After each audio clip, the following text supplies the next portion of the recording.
Hi guys, this is Phyllis TV.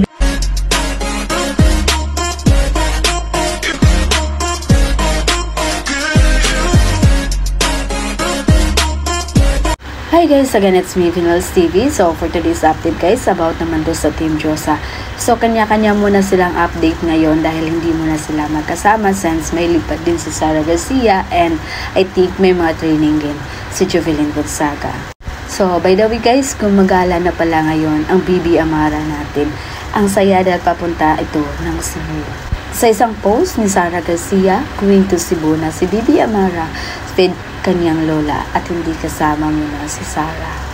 And the other side naman, Jovelyn Gonzaga, panay post sa kanyang pagkain. Kaya kung napansin nyo guys, medyo nag-gain ng timba ngayon si Jobs. Marami kasi sa mga post niya na nakikita natin na more on food trip sila. Pero okay lang yun guys, ang importante, nag-enjoy sila. So yun muna yung pa-update natin guys. Again, this is Phyllis TV. Thank you for watching.